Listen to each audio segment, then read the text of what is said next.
I'm sorry. Mama, I'm so sorry.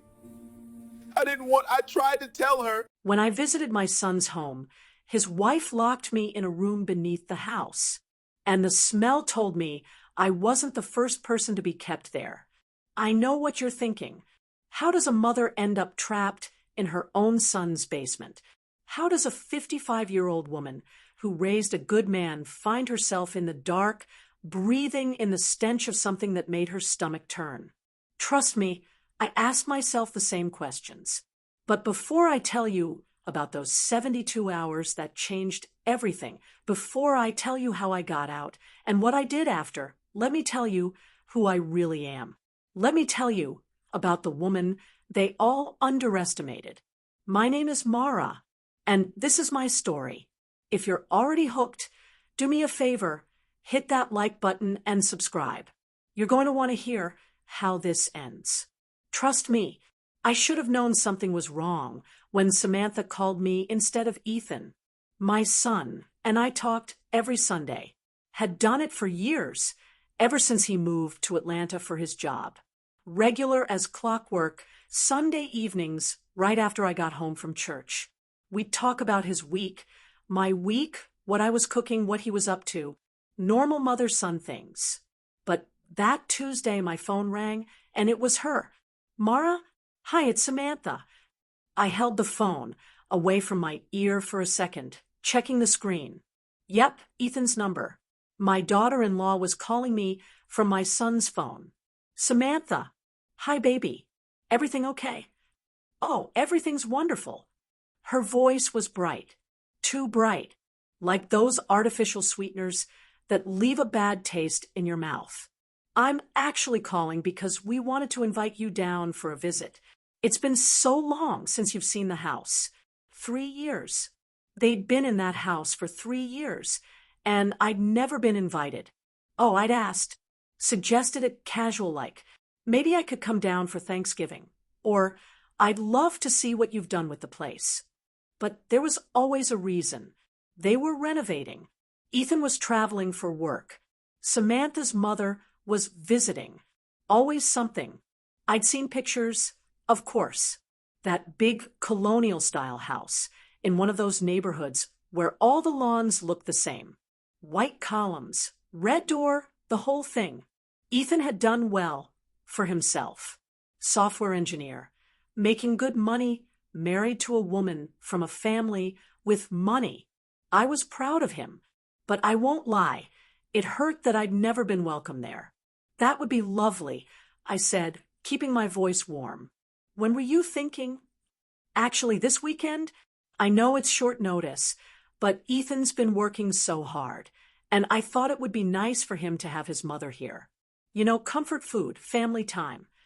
Something about the way she said comfort food made my jaw tight, like I was just there to cook and serve. But this was my son's house, my son's wife, and I'd been waiting 3 years for this invitation. I can make that work, I said. Perfect.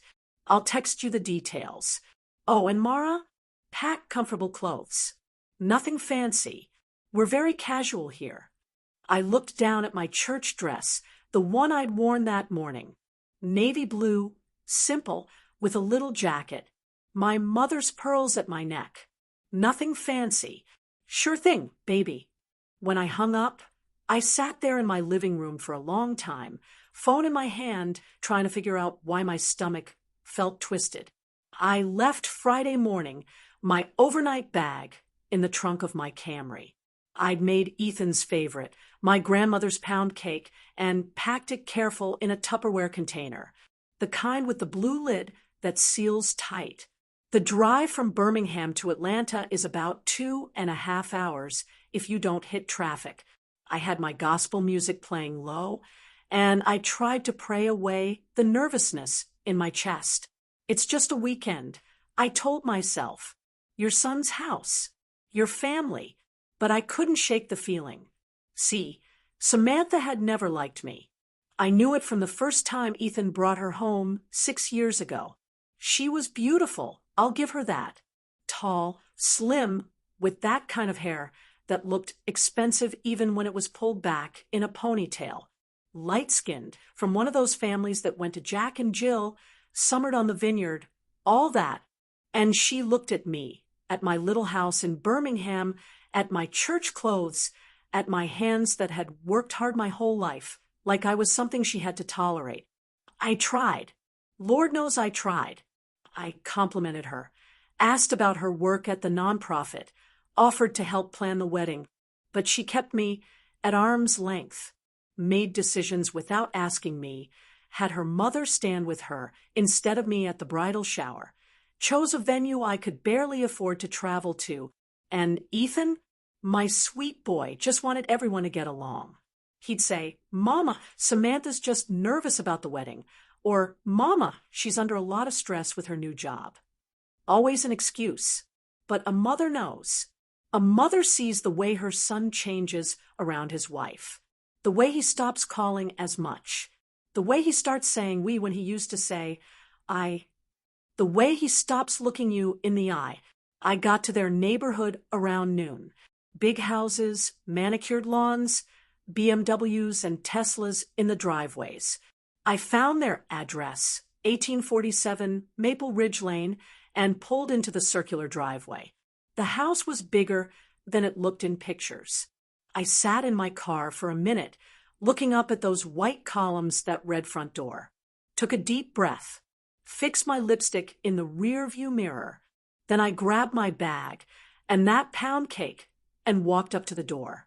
I didn't even get a chance to knock before it swung open.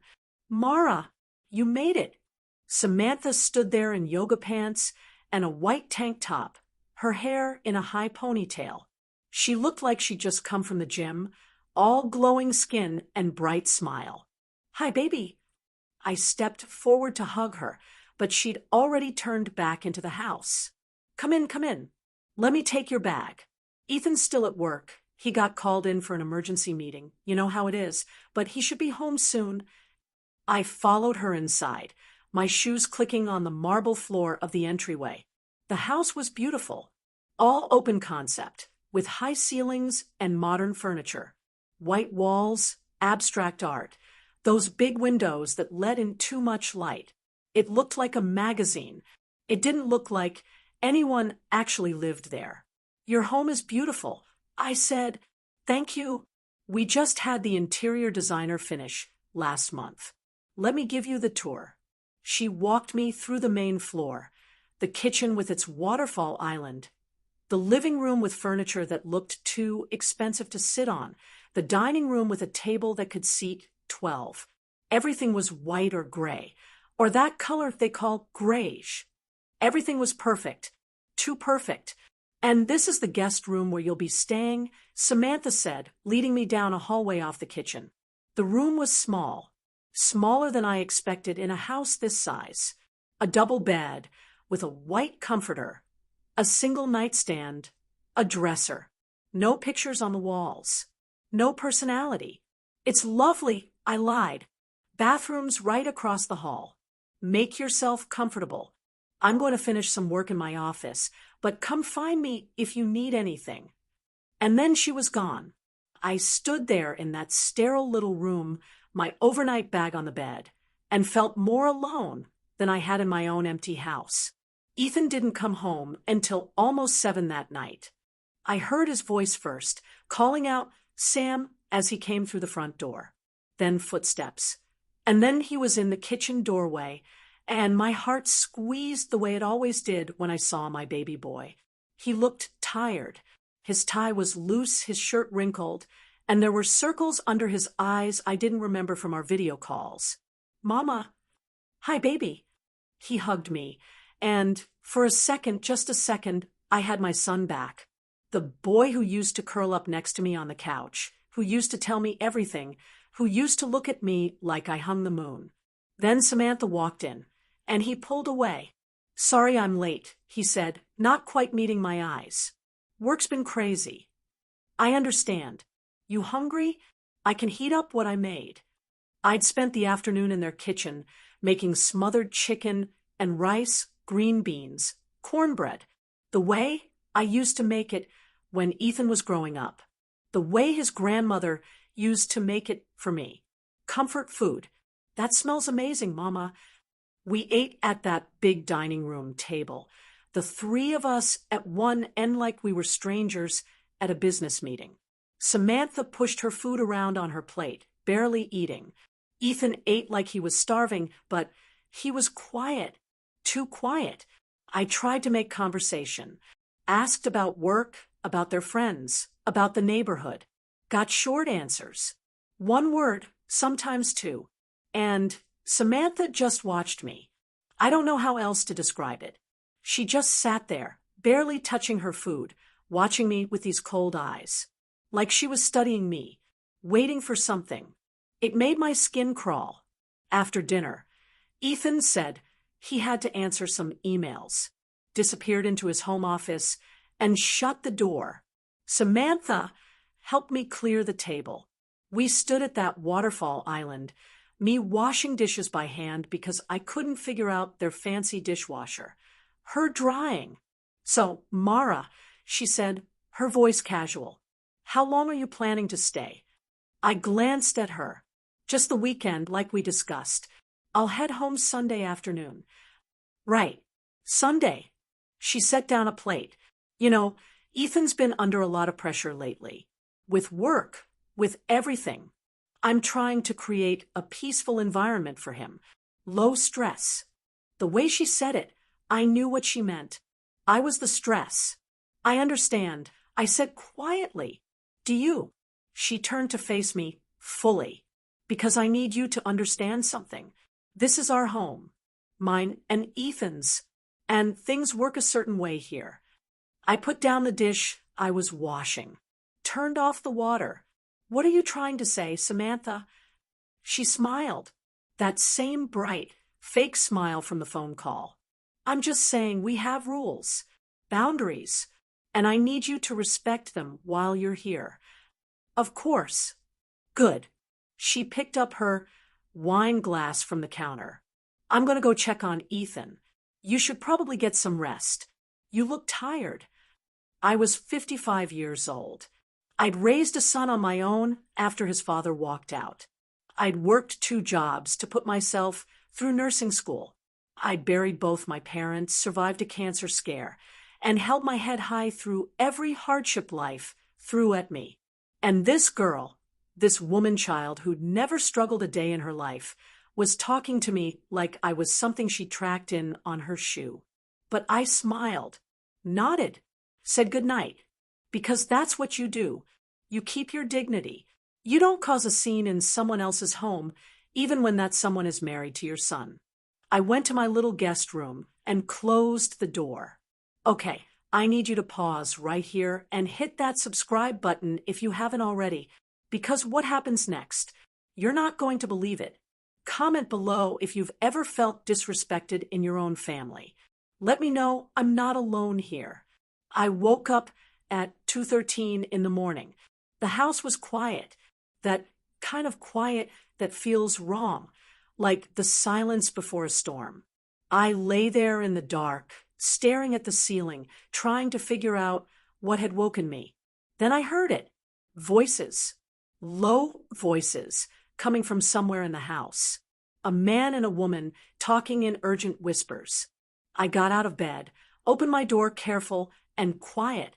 The hallway was dark, but I could see light coming from under a door at the end of the hall. The door Samantha had said was the basement. The voices were coming from down there. I crept closer, my heart pounding. I knew I shouldn't be listening, knew I should go back to bed, mind my business. But something about those whispers made the hair on the back of my neck stand up. Can't keep doing this. That was Ethan's voice. We don't have a choice. Samantha, cold and sharp. We've come too far. But my mother. Your mother is perfect. Stop worrying. Sam, I don't know if I can. Yes, you can. You will. We've been planning this for months. Everything's ready. Silence. Then Ethan again, his voice so quiet I almost couldn't hear it. What if she finds out? Samantha laughed. It was a sound that made my blood run cold. She won't. None of them ever do. Not until it's too late. I backed away from the door, back to my room, closed the door, and stood there in the dark, my hand over my mouth, trying to make sense of what I'd heard. Planning what? None of them ever do. Who was them? I didn't sleep the rest of that night. Saturday morning, I came out of my room to find Samantha in the kitchen making coffee. She was dressed for a run, expensive leggings, matching sports bra, hair slicked back. Morning, Mara. Sleep well. I studied her face. Those bright eyes, that smile. Looking for something, anything that would tell me what I'd heard last night was real. But she looked the same as always. Beautiful. Cold. Perfect. Yes, thank you. Ethan's already gone to the gym. He'll be back in a couple hours. She poured herself coffee, didn't offer me any. I'm heading out for my run.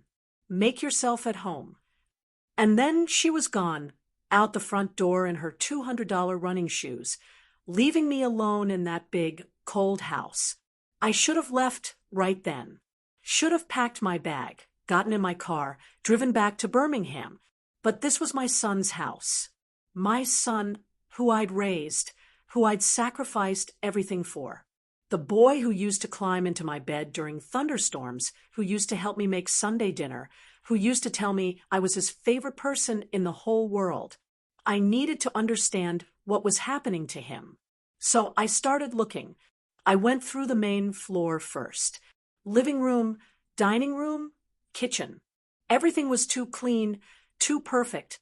No mail on the counter, no shoes by the door, no coffee rings on the tables. It was like no one actually lived there. Then I tried Ethan's office. The door was locked. The basement door was locked too.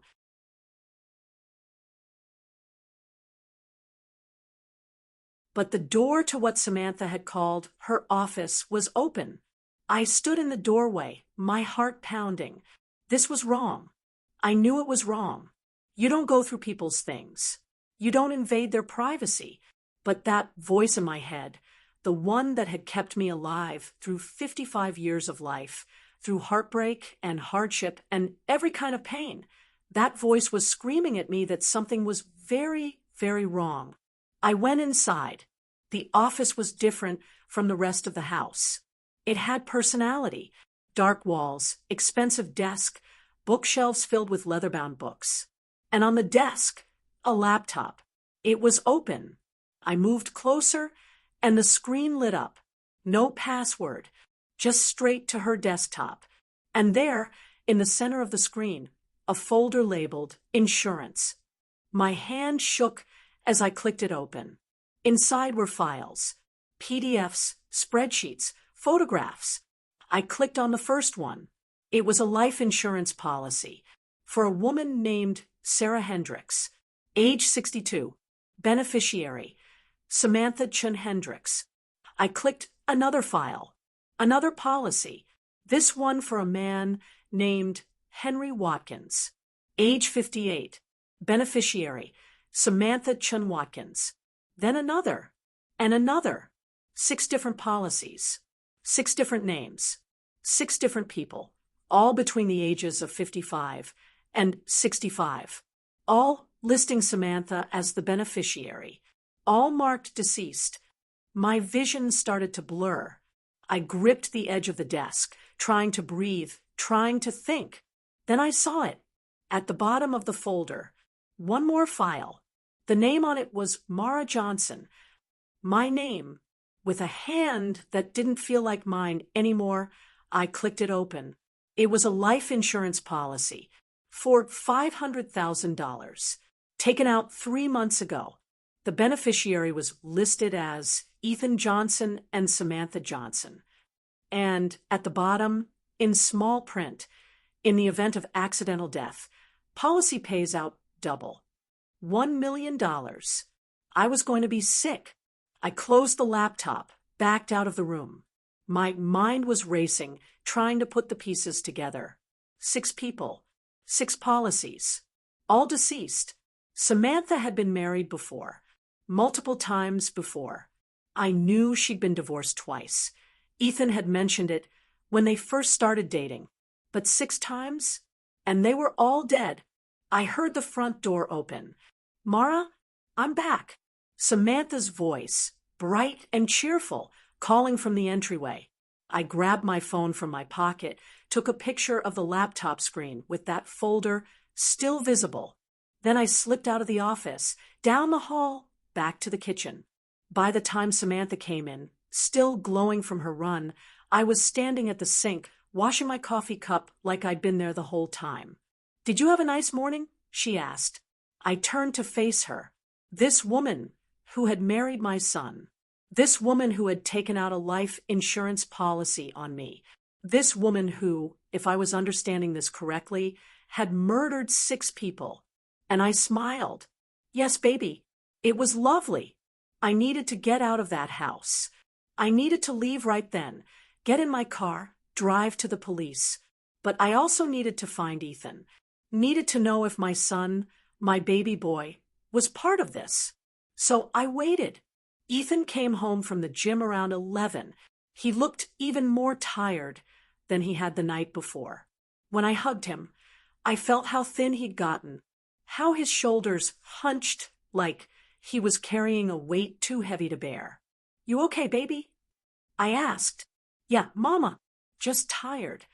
Samantha appeared in the doorway. "Ethan, honey, can you help me with something in the basement? I think there's a leak." He nodded, started to follow her. "Oh, Mara," Samantha said, turning back to me with that smile. "Why don't you come too? I wanted to show you the wine cellar. We just had it installed." Every instinct I had was screaming at me not to go down there, to make an excuse, to leave, to run. But I thought about those 6 names, those 6 people who had trusted her, who had probably ignored their instincts just like I wanted to ignore mine. And I thought about the smell, because I noticed it that morning. Faint, but there, coming from the basement door. A smell like rot, like something dying, like death. "I'd love to see it," I heard myself say. We walked to the basement door. Samantha unlocked it with a key from her pocket. "After you," she said, gesturing down the stairs. The smell was stronger here. Ethan must have noticed it too because he hesitated, his hand on the railing. "Sam, maybe we should." "It's fine," she said. Her voice had changed. No more brightness, just cold, flat certainty. "Go on." I went first, down those stairs, into the dark, with my son behind me and that woman behind him. The basement was finished, drywall, recessed lighting, concrete floor. To the left was indeed a wine cellar, glass-walled, filled with bottles. But to the right was another door, steel, with a heavy lock. And that's where the smell was coming from. "The wine cellar is lovely," I said, my voice somehow steady. "Thank you for showing me." "Oh, we're not done yet," Samantha said. She'd moved past us, was standing by that steel door. "I want to show you the storage room, too. We keep all our important things in here." She pulled out another key, and that's when I knew, when I was absolutely certain, I was never going to see the inside of that room from the outside. The door swung open, and the smell hit me like a wall. Rot and chemicals and something worse, something that made my stomach heave. "Mama," Ethan's voice behind me cracking. "Get in," Samantha said. Not to Ethan. To me. I turned to look at my son. Really look at him. His face was white. His hands were shaking. But he wasn't moving to stop her. "Ethan," I said quietly. "Baby, what's happening?" "I'm sorry," he whispered, tears running down his face now. "Mama, I'm so sorry. I didn't want. I tried to tell her." "Ethan." Samantha's voice was sharp. "We talked about this. Remember what happens if you don't follow through." He flinched like she'd hit him. And I understood. My son wasn't a monster. He was a victim. She trapped him somehow, manipulated him, made him complicit in whatever hell she'd created. But right now, that didn't matter, because right now, I needed to survive. Okay, I said, raising my hands. Okay, Samantha, I'll go in. Just tell me why. Help me understand. She laughed. Why?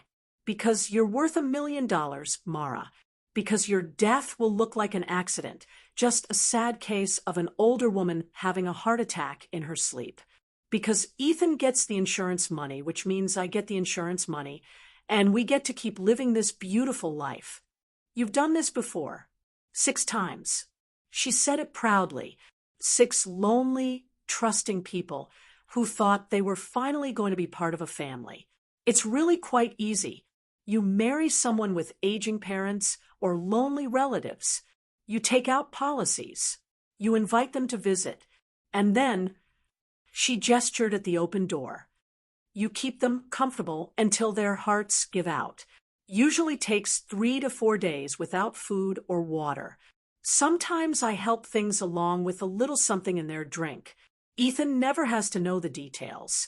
He just has to play the grieving son, the shocked husband. I looked past her, into that room. It was small, maybe 8 by 8. No windows. A cot in one corner, a bucket in another, and on the walls, scratched into the drywall, messages. Help me. Please, God. My name is Sarah. Someone find Henry. The names from those insurance policies. They'd been here. They'd died here. And that smell, I realized what it was. Bleach, trying to cover up death. Not quite succeeding. You're insane, I said. I'm practical, she corrected. Now get in, or I'll have Ethan put you in. Won't you, honey? Ethan was crying openly now, but he nodded, took a step toward me. My baby boy. It's okay, I told him softly. It's okay, Ethan. This isn't your fault. I walked into that room. The door slammed behind me. I heard the lock turn, heard Samantha's voice, muffled through the steel. Don't worry, Mara. It'll be over soon. 3 days, maybe 4. Try to go peacefully. Footsteps on the stairs. Ethan's voice, protesting, then quieter, then gone. And I was alone in the dark. I know what you're thinking right now. She's trapped. It's over. How could she possibly get out of this? If you're still with me, drop a comment. Let me know you're here. Because trust me, this story is far from over. I stood in that dark room, breathing through my mouth so I wouldn't smell death, and I started to laugh. Quiet at first, then louder. Because Samantha had made one critical mistake, one assumption that was going to cost her everything. She assumed I was just some helpless old woman, some weak, grieving mother who would go down without a fight. But here's what she didn't know about me. I was a nurse for 32 years, worked in the ER at University Hospital in Birmingham. I'd seen every kind of trauma, every kind of emergency, every kind of human evil you could imagine. I knew how to survive. I knew how to stay calm in a crisis. And I knew exactly how to get out of a locked room. I pulled out my phone. The light from the screen lit up the small space. No signal. The basement walls were too thick. But I had a full battery, and I had that picture, the one I'd taken of Samantha's computer screen, showing all those insurance policies. I also had something else, something I'd grabbed from my purse that morning when that voice in my head told me to be prepared. My emergency medical kit, the one I always carried, the one with the small but very sharp scalpel I used for splinter removal, the one that could pick a simple lock if you knew what you were doing. And honey, I knew what I was doing, but I wasn't going to escape yet. Not until I had everything I needed to make sure Samantha would never hurt anyone again. So I sat down on that cot in that room where 6 people had died, and I started to plan. I worked on that lock for 2 hours with just the light from my phone, my hands steady even though my heart was pounding. The lock was good, but it wasn't perfect. It was designed to keep people in, not to keep out someone who knew what they were doing. Around 2 in the morning, God. Everything in this house happened at 2 in the morning. I heard the lock click open. I eased the door open an inch. Listened. Silence upstairs. They were asleep. I crept out of that room, leaving the door slightly ajar, so they wouldn't notice it was unlocked. The basement was dark, but I knew the layout now. I went to the wine cellar first. Behind the bottles built into the wall was a small safe. I'd noticed it earlier, seen Samantha's eyes flick to it when she was showing me the wine. I tried Ethan's birthday. My birthday. Their wedding anniversary. On the fourth try. Samantha's birthday, because of course it was, the safe clicked open. Inside were documents. More insurance policies. Copies of death certificates for Sarah Hendricks, Henry Watkins, and 4 others. Bank statements showing deposits of insurance payouts, over $3 million in the last 4 years. And a journal, Samantha's journal, detailing every kill, every manipulation, every moment of those people's suffering. She'd written about them like they were experiments. Clinical notes about how long each one lasted, what methods worked best, which ones fought, and which ones gave up. I read every word, photographed every page with my phone. Then I went upstairs. I found Ethan in the guest bedroom down the hall from the master, not in bed with his wife, alone, curled up under the covers like the little boy he used to be. I sat on the edge of his bed, put my hand on his shoulder. He jerked awake, eyes wide with terror. "Mama." "Sure. It's okay, baby. I'm here." He sat up, staring at me like I was a ghost. "But she locked you." "I know, but I got out. And now we're going to fix this. You don't understand." His voice was breaking. "She'll kill you. She'll kill both of us. She said if I ever tried to leave, if I ever told anyone, she'd make it look like I was the one doing it. She has evidence, fake evidence, my signatures on things, my fingerprints. She's been planning this from the beginning." I pulled him close, let him cry into my shoulder like he used to when he was small. "Tell me everything," I said. "Tell me how she trapped you." And he did.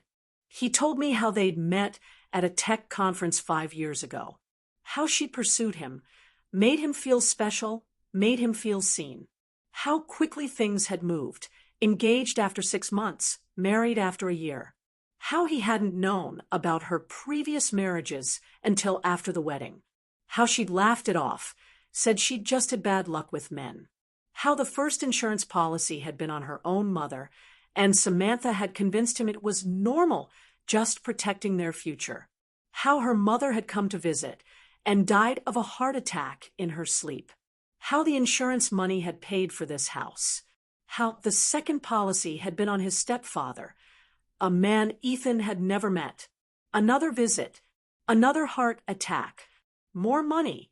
I started to suspect, he whispered, but she'd already made me sign papers, put things in my name, told me if I went to the police, I'd go to prison too. And I believed her. I thought I was in too deep. And then she suggested a policy on me. He nodded, tears streaming down his face. I said no. I fought her on it. "Mama, I swear I did." But she said if I didn't agree, she'd do it anyway and frame me for everything. She said she'd make it look like it was my idea all along. "So you let her?" I thought. His voice cracked. "I thought maybe I could warn you. Find a way to stop her before you came down. But she's always watching. Always one step ahead. And then you were here, and I couldn't." "Sure. It's okay. I know, baby. I know." I held him while he cried. My son, my baby, trapped in a nightmare by a monster who'd chosen him specifically because he was kind, because he wanted to believe in love, because he trusted. "We're going to fix this," I said again. "But I need you to be strong. Can you do that for me?" He nodded against my shoulder. "Good. Now here's what we're going to do." Sunday morning, I was back in that locked room when Samantha came down. She opened the door, peered in at me, lying on the cot. I'd messed up my hair, made my face look pale, breathed shallow like I was weak. Still alive. She sounded disappointed. You're tougher than the others. But don't worry. By tonight, you'll be ready. She'd brought food, a bowl of soup, a glass of water. Set it on the floor, just inside the door. Eat up, she said. You need to keep your strength up just a little longer. Can't have you dying before your time. I knew what was in that soup. Some kind of sedative, probably. Something to make the end easier. To make it look natural. Thank you, I whispered like I was grateful. Like I was giving up. She smiled and locked the door behind her. I poured the soup down the drain in the corner, the one that led to the sewer system. Drank half the water, saved the rest. Then I waited. That evening, Ethan came down. He unlocked the door, and I could see in his face that he was terrified. She wants me to check on you, he said loudly, for any listening devices. Then quieter. The police are on their way. I called them from a burner phone at the gas station, gave them the address, told them everything. They'll be here in 10 minutes. Good boy, I said. Now help me up. We need to make this look convincing. The police arrived at 7:42 p.m. For officers, 2 detectives. They came with a warrant. Ethan had given them enough information to get one. Samantha answered the door in her expensive loungewear, her face the picture of concern. Officers, is something wrong? We need to search your property, ma'am. We've received information about a possible crime. The trial took 18 months. Samantha tried every defense. Said she was abused. Said it was Ethan's idea. Said I was lying. Her lawyers were expensive, her family well-connected. But the evidence was overwhelming. 8 bodies, 8 insurance policies, millions of dollars, and a journal detailing every murder in her own handwriting. She was convicted on 8 counts of first-degree murder, 8 life sentences, no possibility of parole. Ethan was granted immunity in exchange for his testimony. The prosecutor understood what I'd known from the beginning. My son was a victim, manipulated, threatened, psychologically tortured by a woman who'd seen his kindness and exploited it. He's in therapy now, 3 times a week. It'll take years for him to heal from what she did to him. Maybe he never fully will, but he's trying. And that's all a mother can ask for. We sold the house on Maple Ridge Lane. No one wanted to buy a house where 8 people had been murdered, so it went for a fraction of what they'd paid for it. The money went to the families of Samantha's victims, what little compensation we could offer for their losses. Ethan moved back to Birmingham, got a job working remote, lives in a small apartment across town from me. We have Sunday dinners again, real ones in my kitchen with my grandmother's recipes and music playing and laughter that's slowly starting to come back. He's dating someone new, a teacher. Sarah, yeah, he named her after one of Samantha's victims. Says it's his way of remembering, his way of honoring the people he couldn't save. She's kind, patient, understands that healing takes time. As for me, I'm still here, still living in my little house in Birmingham, still going to church on Sundays, still cooking the recipes my grandmother taught me. But I'm different now. Harder, maybe, or stronger. I'm not sure there's a difference. I think about those 8 people sometimes. Sarah, Henry, and the others whose names I learned from that journal. I think about how they must have felt in those final days. The fear, the realization that no one was coming. I visit their graves when I can. Leave flowers. Say prayers. Tell them I'm sorry I couldn't save them. But I saved Ethan. And maybe that has to be enough. People ask me how I survived, how I kept calm, how I escaped. The truth is, I survived because I had to, because giving up wasn't an option, because I'm a Black woman in America and survival is what we do. We survive systems designed to break us. We survive poverty, racism, violence, loss. We survive because we have to, because our children need us, because someone has to keep the family together. We survive because our mothers survived, and their mothers before them, and their mothers before them. It's in our blood. This strength, this refusal to break. Samantha thought she could use that against me, thought she could exploit a mother's love, a mother's trust, a mother's willingness to see the best in people. But she forgot that the same strength that makes us vulnerable, that capacity for love, for hope, for faith in family, is also what makes us unbreakable. You can lock a Black woman in a basement. You can try to steal her joy, her dignity, her life. But you cannot take her power. You cannot break her spirit. You cannot stop her from fighting for what she loves. And that's what Samantha learned in the end. You don't mess with a Black mother, especially not one who's lived 55 years and survived everything life threw at her. Because we don't break. We endure. It's Sunday afternoon, and I'm in my kitchen making pound cake. The same recipe I brought to Ethan's house that weekend. My grandmother's recipe, the one she taught me when I was a little girl standing on a stool next to her, watching her strong hands work the dough. The house smells like butter and vanilla. Gospel music plays on the radio. The sun streams through the windows, warm on my face. Ethan's coming for dinner. He's bringing Sarah, the new Sarah, the one who's helping him heal. And I'm making his favorite meal. Smothered chicken and rice, green beans, cornbread. The same meal I made in that other kitchen, in that cold, perfect house where everything was wrong. But this time, it's different. This time, we're in my home.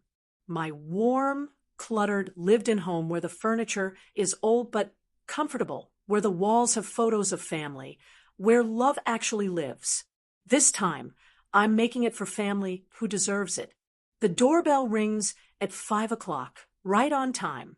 I open it to find Ethan standing there, holding flowers. Sarah beside him, smiling shy and sweet. "Hi, Mama, my son says." And the way he says it, the way his eyes meet mine, clear and honest, I know he's going to be okay. Maybe not today, maybe not tomorrow, but someday we're going to be okay. I hug him tight. Let him hold me.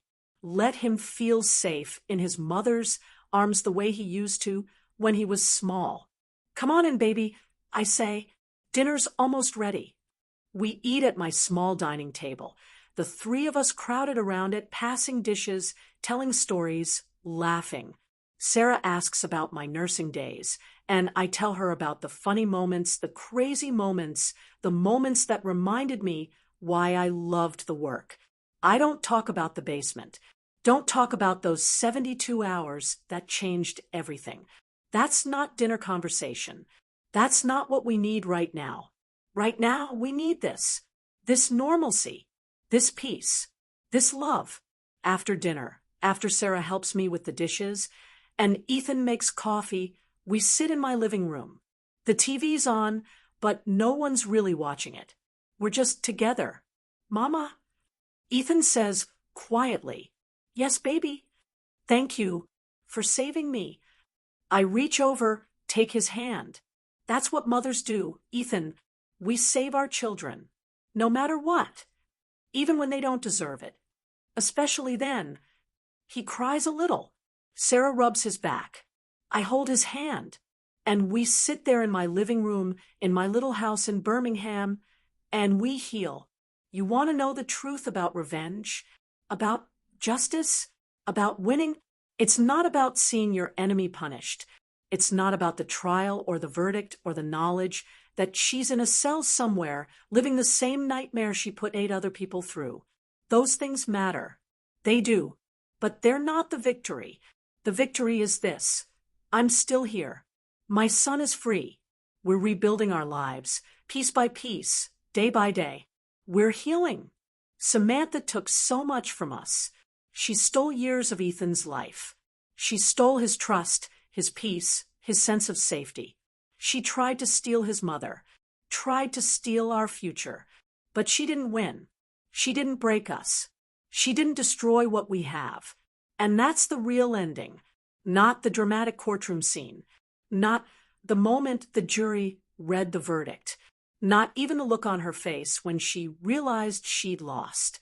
The real ending is Sunday dinners. It's my son's laugh coming back, bit by bit. It's him learning to trust again, to love again, to believe he deserves good things. The real ending is me in my kitchen making pound cake for people I love. Still standing, still strong, still here. That's how you win. You survive. You protect your own. You keep loving, keep fighting, keep believing that good can triumph over evil. Even when evil locks you in a basement and tries to steal everything, even then you win. By refusing to let them break you, by refusing to let them steal your joy, by refusing to let them destroy your family. So yes, I won. Not because Samantha's in prison, but because I'm still here. And she didn't take what mattered most. She didn't take my son. She didn't take my strength. She didn't take my faith. And she sure as hell didn't take my pound cake recipe. I got a letter last month from the prison where Samantha's serving her sentence.